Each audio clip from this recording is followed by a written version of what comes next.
গল্পের নাম আত্মসম্মান। সদ্য স্নান করে আসা ভেজা চুলে মাকে অপূর্ব দেখাচ্ছিল।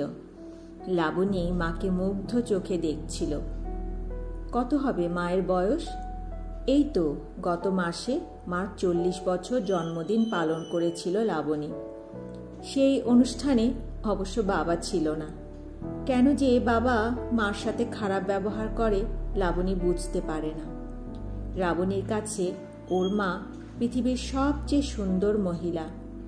শুধু লাবণী কেন, রাস্তায় যখন মার সাথে একসাথে বের হয় লোকজন তখন মাকেই দেখে। মা দেখতে ফর্সা নয়, উজ্জ্বল শ্যামবর্ণ, লম্বা 5 ফিট 5 ইঞ্চি হবে, কাটা কাটা চেহারা, নজর কাড়ে মার সুন্দর টানা টানা চোখ। মা যদি খুব হাসি খুশি থাকে তবে মাকে আরো বেশি সুন্দর দেখায়। কিন্তু লাবণী জানে মা বিষণ্ণতায় ভুগছেন এবং তার একমাত্র কারণ ওর বাবা। বাইরের লোক বুঝতেই পারে না ওদের দাম্পত্যের মাঝে রয়েছে বিশাল ফাঁক। এই ফাঁক জুড়তে লাবণী আর ওর মা সব সময় চেষ্টা করে যাচ্ছে। লাবণীর বাবার অনেক গার্লফ্রেন্ড, কিন্তু এদের মধ্যে দু একজনের সাথে রয়েছে স্পেশাল সম্পর্ক। লাবণীর বাবা অবশ্য কখনোই এগুলো স্বীকার করে না। তার মতে তার প্রফেশনের জন্য অনেকের সাথে মিশতে হয়, ওসব বিবেচনা করতে হয় না।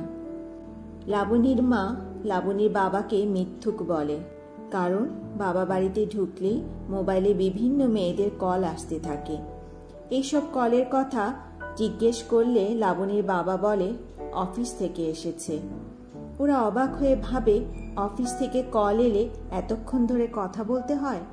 লাবণীর বাবা সিনে সাংবাদিক, সবসময় সিনেমার জগতেই থাকেন, কখনো কখনো বিদেশেও যান নায়ক নায়িকাদের তথ্য সংগ্রহ করতে। বাড়িতে যখন ফেরে তখন প্রচুর গিফট নিয়ে আসেন।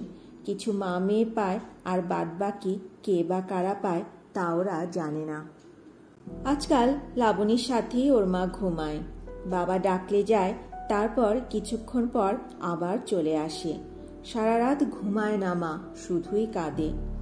লাবণী সব বোঝে কিন্তু কিছুই করতে পারে না। মায়ের এই কান্নার কারণ জিজ্ঞেস করলে বাবা বলবে এগুলো সবই লাবণীর মার কল্পনা। লাবণীর মা একটি স্কুলে শিক্ষকতা করে। মার এখন সময় কাটানোর দুটি প্রিয় জায়গা দুটি হলো স্কুল আর লাবণী। লাবণী আর ওর মার স্কুলে বাবা খুব সম্মানীয় ব্যক্তি, কারণ লাবণীর বাবা সব নায়ক নায়িকাদের সাথে থাকে আর তাদের সব তথ্য দর্শকের কাছে পৌঁছে দেয়। লাবণী অবাক হয়ে ভাবে এই নায়ক নায়িকারা কি এমন সম্মানীয় জিনিস যে তাদের কথা পত্রিকায় যারা লেখে বা প্রতিবেদন করে তারাও সম্মানীয় হয়ে যায়। লাবণী ওর মাকে নিয়ে খুব ভয়ে ভয়ে থাকে।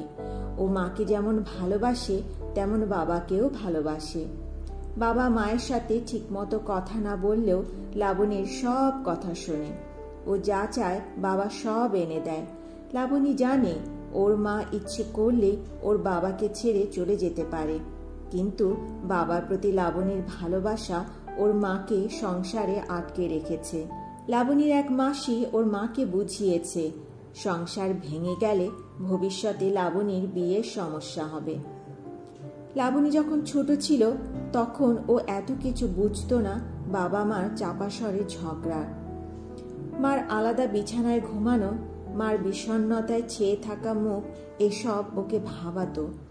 কিন্তু এখনো বোঝে মার প্রতি বাবার অবহেলা, বিভিন্ন নারীর প্রতি বাবার আসক্তি, বিভিন্ন সময় মিথ্যে অজুহাত দেয়া লাবণীর মার কাছে, তারপর মার আত্মসম্মানে আঘাত লাবণীকে বড্ড কষ্ট দেয়। ও ভাবে ও মাকে বলবে এসব মিথ্যে সম্পর্ক থেকে বেরিয়ে যেতে। লাবণী বোঝে বাবা যা করছে তা স্বামী কর্তৃক স্ত্রীকে অপমান ছাড়া আর কিছুই হতে পারে না। তাই লাবণী ভাবে মাকে এই অপমান অবহেলা থেকে মুক্তি দিতে হবে। লাবণী বাবাকে ভালোবাসে, তাই বলে বাবার অন্যায় মেনে নেবে না। বাকি রইল সমাজ। মায়ের সম্মানের চাইতে সমাজে চোখ রাঙানি কখনোই বড় হতে পারে না। লাবণীর এখন একটাই চাহিদা, মায়ের হাসি খুশি মুখ আর মায়ের সুস্থ জীবন আর আত্মসম্মান নিয়ে বেঁচে থাকা।